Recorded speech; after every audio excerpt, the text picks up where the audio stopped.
¿Qué tal? Buenos días. No era la intención hacer comercial. Muy bien.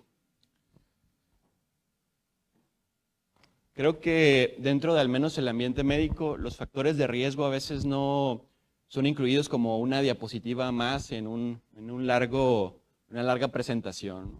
Incluye una diapositiva y una lista de unos 10 objetivos y es todo lo que incluimos en los factores de riesgo, cuando en realidad no debería de ser así.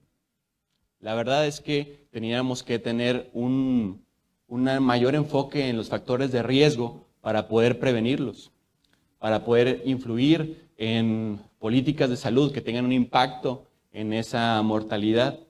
Entonces, los factores de riesgo deberían de tener su propia presentación para poder tener un impacto en ellos.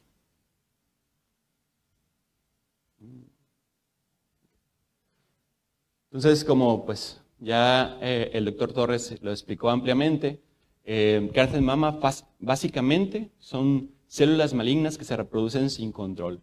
Y son malignas en medida en que crecen y van y crecen en otros lugares y esto daña los órganos a los que llegan, ¿no? A través de las metástasis. Es la primera causa de muerte por cáncer en mujeres de todo el mundo y México no queda excluido. También es una causa de mortalidad muy importante. La detección temprana y el adecuado manejo son la mejor oportunidad de estas personas de sobrevivir. Entonces, mientras más rápido se detecte, más rápido se inicia el tratamiento y tiene una mejor sobrevida. Siendo así, detectar los factores de riesgo y sabiendo que como paciente los tengo, pues nos podrá alertar para tomar las medidas necesarias para llegar al diagnóstico más rápidamente y ser atendidos.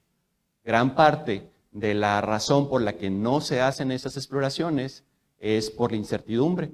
¿Qué es lo que voy a hacer cuando sepa? Mejor no me hago nada, porque cuando sepa, pues ya no va a haber vuelta atrás. Pero esa incertidumbre es provocada por el conocimiento. Más información tengamos de la enfermedad, mejor podemos tratarlo. Y es que 1 de cada 12 mujeres va a padecer cáncer de mama desde su nacimiento hasta los 80 años. 12 mujeres. Entonces, en el 2020, en México, hubo 7,880 fallecimientos por cáncer de mama. Fallecimientos. Eso no incluye a las pacientes que están luchando todavía. ¿Y cómo inicia? Ahí hubo un problema con la versión que pasé, entonces disculpen la presentación. Pero bueno, la idea de esta parte del inicio es por qué esos factores de riesgo existen, para no hacer la diapositiva de 10 reactivos y decir, pues estos son y muchas gracias, con permiso, ¿no? Entonces, como explicaba el doctor Torres hace un momento, existen factores genéticos que nos van a predisponer a tener cáncer de mama. Existen los más conocidos que son el BRCA1 y 2, sin embargo hay otros múltiples oncogenes que normalmente se van a encargar de vigilar el ADN y ver que no hay errores, ya que dentro de la reproducción de las células existe la posibilidad de errores y hay que corregirlos. Estos vigilantes del genoma se encargan de esa corrección. El BRCA1 y BRCA2 se encarga precisamente de eso. Las pacientes que tienen positivos 1 o 2 de ellos tienen una mayor probabilidad sobre la población general de padecer cáncer. Por ejemplo, para BRCA1, más del 76% de las personas que lo tengan van a tener cáncer desde el inicio de su vida a los 80 años. Para BRCA2, el 69%. Entonces es más que un volado, ¿no? Es un factor de riesgo de suma importancia. Bueno, ¿y qué pasa después? Se tiene una situación predisponente. Existen factores genéticos, pero no son los únicos. Habrá personas con cáncer de mama que no tengan estos genes positivos, o los otros, como el PTEN y para el TP53, que son síndromes genéticos que se asocian a múltiples cánceres a lo largo de su vida. Pero habrá quienes no tengan ninguna de esas alteraciones. Entonces, se dice que es multifactorial, porque hay otros factores que también van a influir, y es que si tenemos la suficiente cantidad de daño al DNA, no importa cuántos vigilantes tengamos, igual se van a empezar a producir las células malignas sin control y desarrollar cáncer de mama.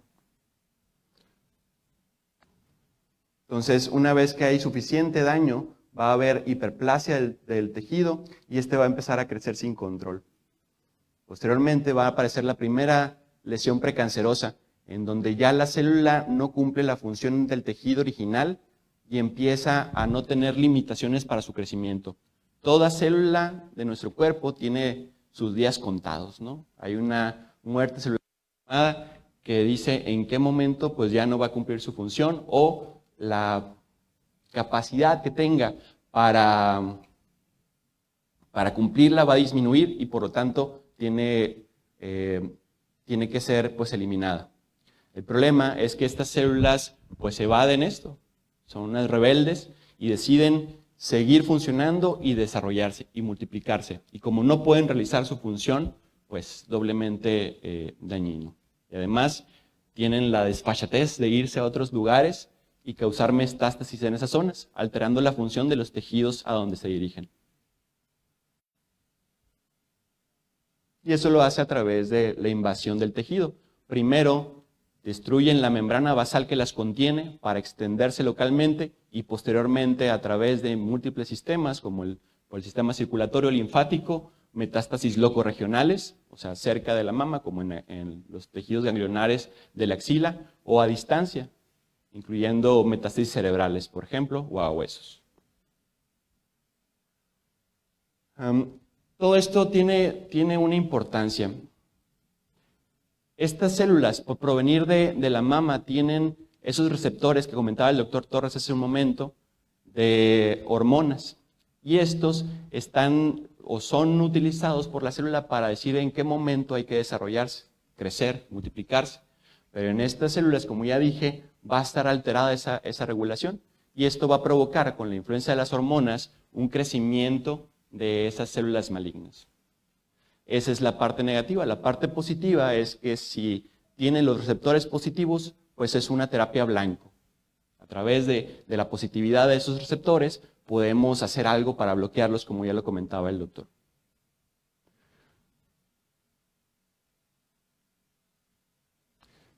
No solamente, perdón, me olvidaba de esto.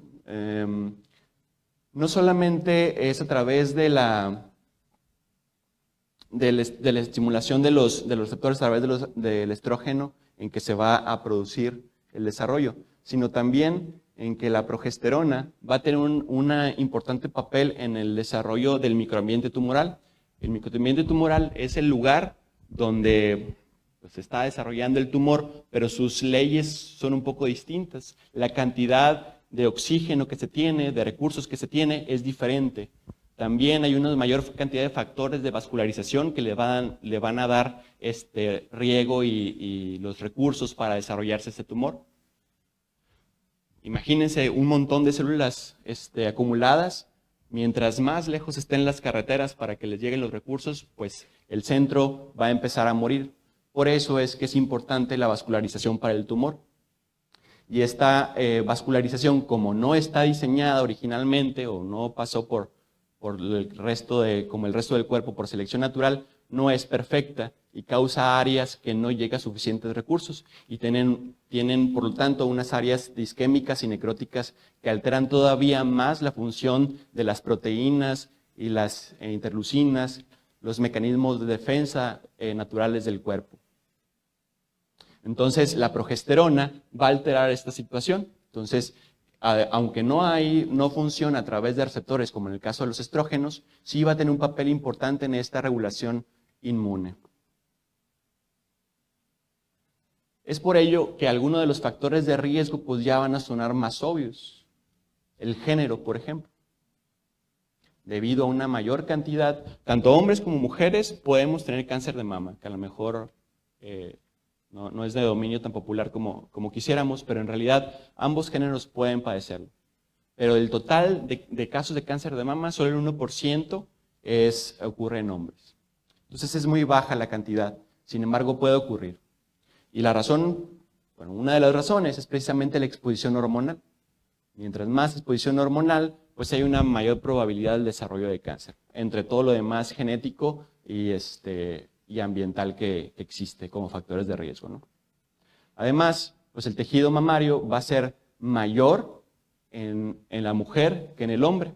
Entonces, por lo tanto, la densidad del tejido mamario también es un factor de riesgo importante que se encuentra en el género femenino.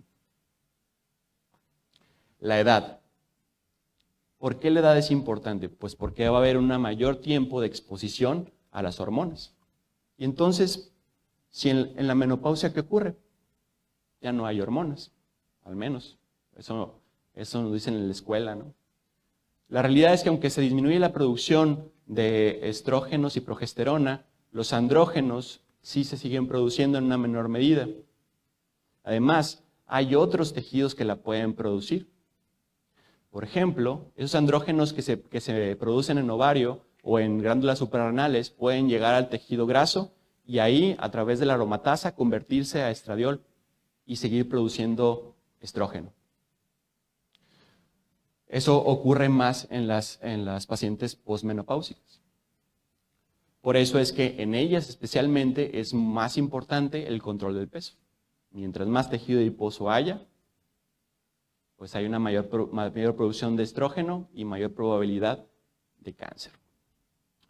La genética que habíamos hablado, etcétera. Vamos a hablar un poquito más de cada una de ellas. Como dije, perdón por la versión. Pero bueno, ya hablábamos de la densidad del tejido mamario y por qué es importante y el papel tan crucial que tienen las hormonas en ellas. La menstruación y la menopausia. Si una mujer empieza su menstruación más temprano, si a lo mejor el promedio, no lo he leído recientemente, pero creo recordar que es entre 3 y 14 años, se pasa a ser 10 y 11 años, que también es posible, y la menopausia ocurre en los 50, 55 años, si hay una prolongación del tiempo de exposición hormonal y por lo tanto una mayor probabilidad de que se desarrolle el cáncer.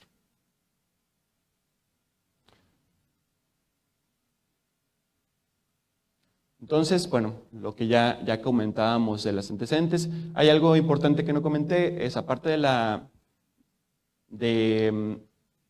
sonaría obvio a lo mejor, pero si ya se tuvo cáncer de un lado, los mismos factores de riesgo que tiene la mama derecha, la tiene la mama izquierda. Entonces, padecer de cáncer una vez no es un factor protector para no tener cáncer del otro lado. Sobre todo en pacientes que tengan positivos los genes BRCA. La historia familiar, lo mismo, aunque es multifactorial como ya lo expliqué. Obviamente, si son genes BRCA o los genes PTEN, va a tener una mayor probabilidad de compartir estos genes una persona de la familia, sobre todo si la persona de la familia es muy cercana, o sea, su mamá, su hermana, su hija, y además si este diagnóstico ocurrió más temprano. Si el diagnóstico ocurrió de los 20 a los 30 años, la probabilidad que esté asociada con carga genética es mayor y por lo tanto pues se asocia más a que algún otro miembro de la familia lo tenga. Por eso es que lo ideal pues sería también el mapeo genético, ¿no?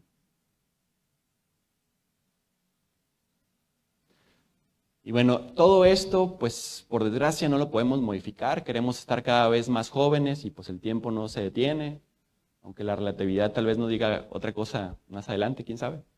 Pero de momento el tiempo no se detiene y no podemos modificarlos. Bloquear las hormonas, pues si no hay una enfermedad no es una opción, porque causa más problemas que bienestar.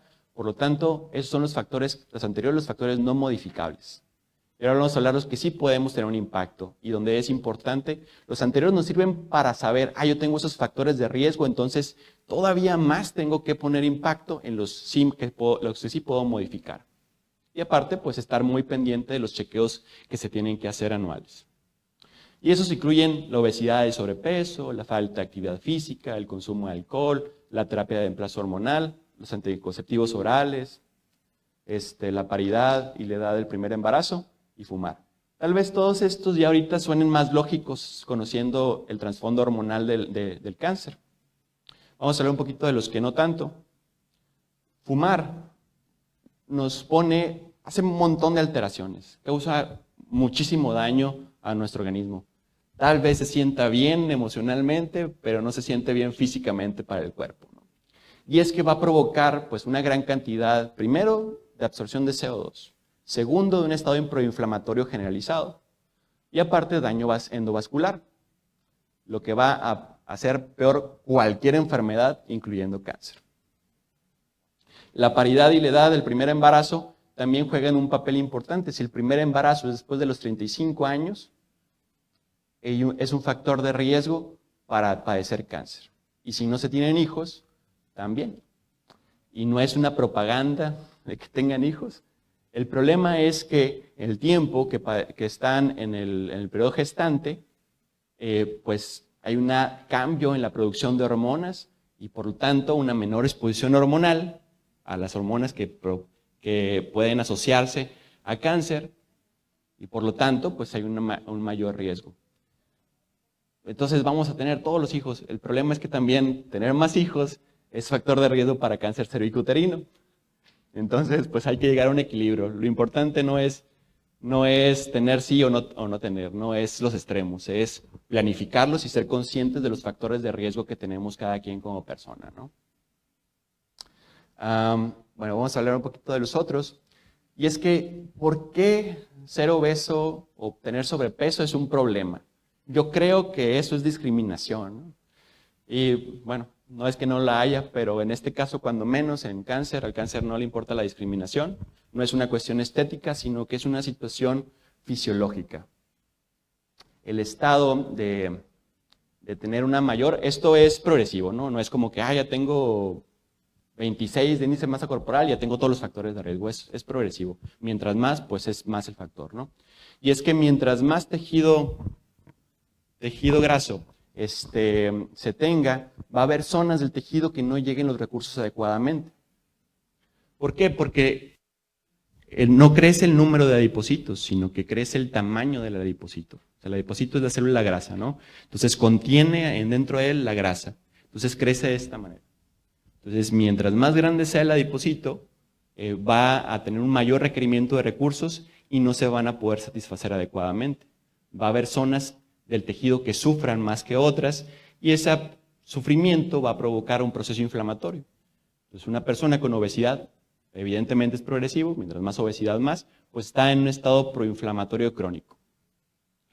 Y pues eso es una de las causas principales. Estado proinflamatorio crónico va a tener un montón de consecuencias, tanto cardiovasculares como en cáncer de mama. La otra es que el tejido, como ya habíamos hablado, puede cambiar los andrógenos a estrógenos, básicamente, y esto pues por exposición hormonal aumentar el riesgo de cáncer de mama. Otro problema es que mientras más adipocitos haya, hay una mayor necesidad de insulina. Entonces la insulina no es suficiente para cumplir los requerimientos que se tienen. Entonces hay un cierto grado de resistencia a la insulina. El problema es que mientras más producción de insulina se haga para compensar esa resistencia, pues va a haber una mayor producción de un factor de crecimiento similar a insulina que va a provocar que pues, las células crezcan, ¿no? Incluyendo las células del cáncer de mama.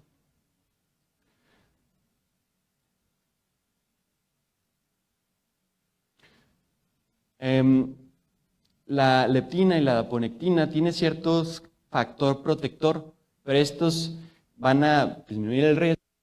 Sin embargo, en el sobrepeso y obesidad, pues se van a disminuir en concentración y eso va a provocar pues ese factor protector desaparezca.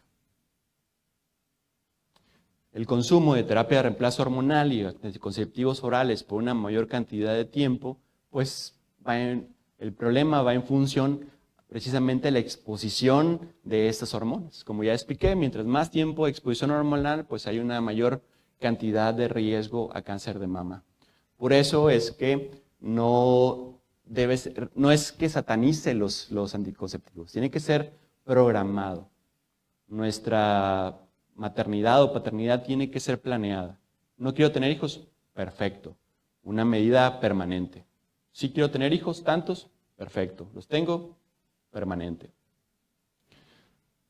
¿Por qué? Bueno, ¿qué tal si quiero cambiar de opinión? Pues sí, pero el problema es que mientras más se utilicen hormonas sistémicas, es más probable el riesgo. Y si tenemos más factores de riesgo, pues darnos ese lujo tendrá un costo. La verdad es que también existen otros mecanismos. Los dispositivos intrauterinos, pues el efecto sistémico, tanto el que tiene hormona como no, es menor y hay otra opción. Los métodos de barrera también serían otra opción. Sin embargo, la efectividad de los métodos de barrera pues, son menores que los hormonales, ¿no? Entonces hay que tener cuidado. Y la terapia de reemplazo hormonal tampoco está satanizada. No está bien sentirse mal por la menopausia, ¿no? Eso que quede claro. No es, ya no se va, aguántate los calores y todos los cambios de humor, etc. No funciona así. Pero sí tenerlos el tiempo mínimo necesario para que la paciente no tenga síntomas, pero no aumentemos el riesgo de cáncer. Y es que luego, pues, obviamente, si me fue muy mal como paciente en la menopausia, pues yo no me quiero sentir mal otra vez. Entonces creamos una dependencia psicológica al tratamiento, aunque no sea adictivo, obviamente. Si creamos una dependencia psicológica, dices, pero es que si me lo quita, doctor, me voy a sentir mal otra vez y yo no me quiero volver a sentir mal.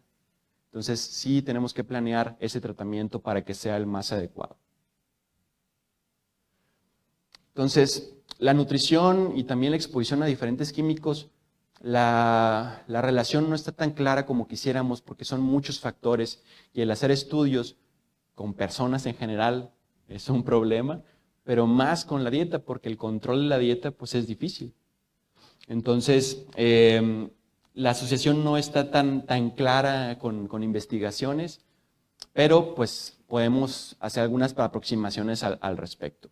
Y es que mientras tengamos un mayor consumo de grasas saturadas y trans, pues hay una mayor de estado proinflamatorio y acumulación de grasa en nuestro organismo y bueno, lo que ya comentamos, ¿no?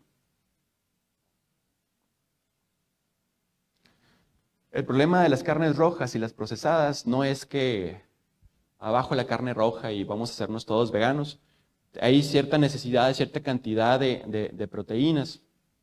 Ahí sí que no es nada en contra de los veganos, no tengo suficiente conocimiento para decir cómo sí o no suplementar esa dieta, pero sí podemos decir que las carnes rojas y las procesadas pueden tener productos aromáticos que están asociados con la producción de cáncer, ¿no? O el desarrollo de cáncer más bien.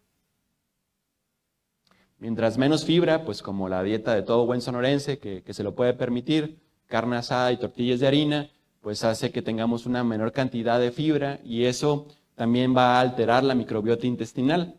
Los estudios de la microbiota sí son ahorita cada vez más frecuentes, ¿no? El estudio de la microbiota nos ha demostrado que el intestino que pensamos que era un tubo por el que pasaba alimento y desechos, en realidad no. Tiene una gran comunicación con nuestro organismo y de él depende incluso comportamiento de nosotros, porque la activación y desactivación del apetito tiene que ver con la microbiota. Entonces, el hecho de tener una alteración en la cantidad de fibra también va a provocar una alteración en la microbiota y a su vez en todo lo anterior, en el consumo, en la forma en que se aprovechan los recursos de la alimentación, etc. Y al final, también cáncer. Todo da cáncer ahora. Entonces, vamos a ver 10 puntos que nos podemos llevar a casa de cómo prevenir la mayor cantidad de factores de riesgo. Y es que mantener el peso saludable es importante no solamente por estética, sino precisamente por todo lo que se ve asociado a ella. ¿Cuánto es tantito? Pues va a depender de muchos factores.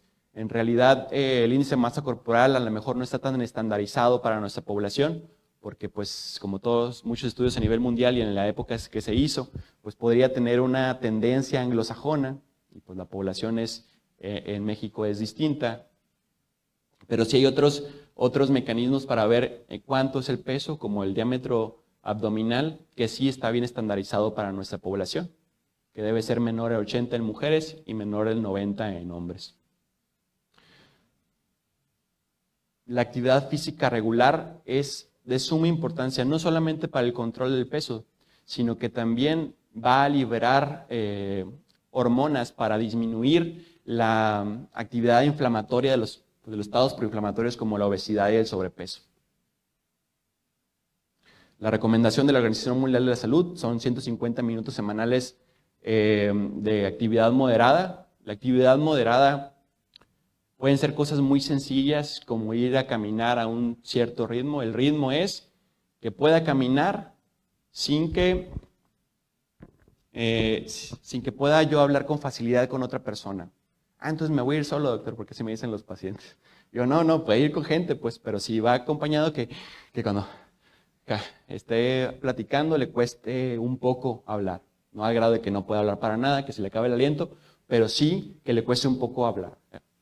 Entonces esa velocidad se les dice así porque esa velocidad va a ser distinta. Al principio, a los 2 pasos, yo ya llegué a esto, ¿no? A subir las escaleras ahí al polivalente, por ejemplo, podría causarnos que no pudiéramos hablar en las escaleras.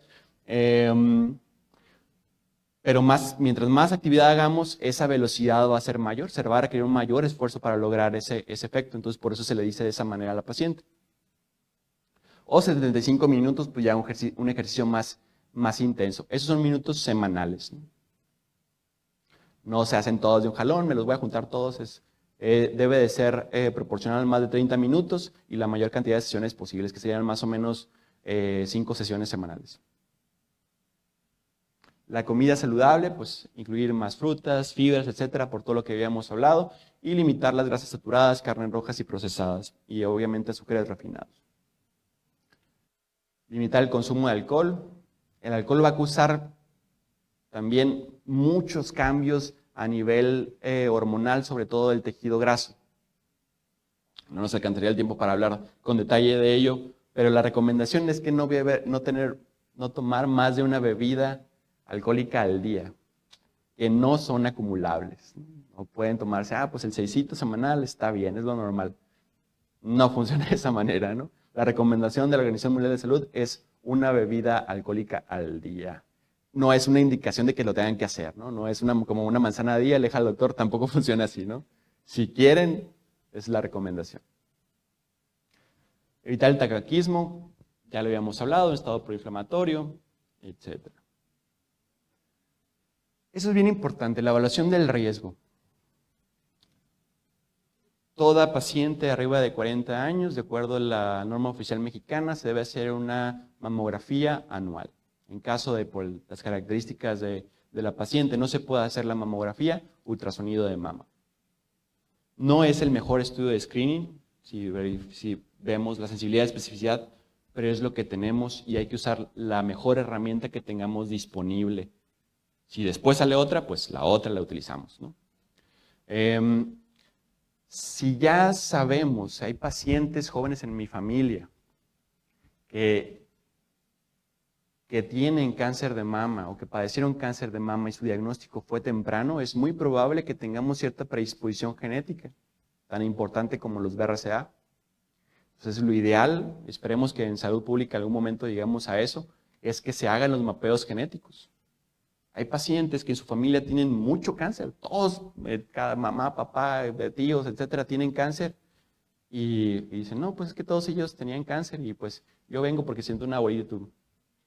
Híjole, el problema es que esos síndromes que les explicaba, como el síndrome de Li-Fraumeni, está asociado a unos vigilantes bien importantes del DNA.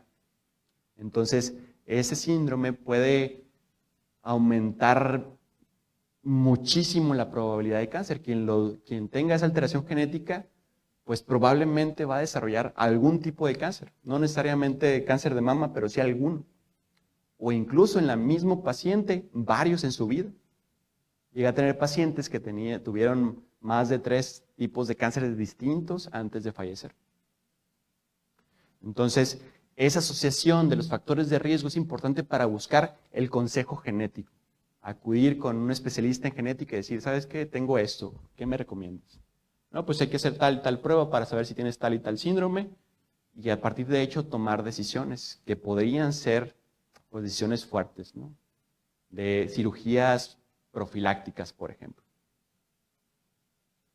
Quien vio toda Grey's Anatomy desde sus inicios, que recordará algún personaje que tuvo que tomar esa decisión. El control de las terapias hormonales no es una satanización de las hormonas, sino una planeación de su uso. Eso es lo importante. Los extremos no nos van a llevar a ningún lado. Hay que saber en quién sí y quién no, y en qué momento y por cuánto tiempo. Es bien importante el seguimiento. Si están utilizando anticonceptivos orales, está perfecto. Qué bueno que estén haciendo planificación y sean conscientes de la situación. Sin embargo, tiene que ser guiado por un profesional de la salud, una ginecóloga o un ginecólogo que les diga en qué momento, pues sabes qué, ya hay que cambiar, o cuál es el mejor anticonceptivo para ti en específico. La autoexploración es de suma importancia.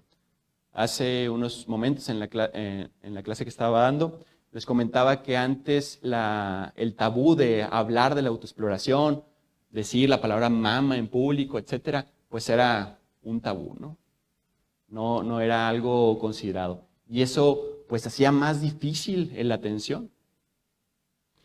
No están ustedes para saberlo ni yo para contarlo, pero en 2010, cuando estaba en mis últimas materias de la licenciatura, ya hace tiempo, me tocó ver pacientes adultos mayores que nunca fueron a revisarse, a pesar de que sentían pues la bolita, etcétera, y totalmente invadida la piel, ¿no?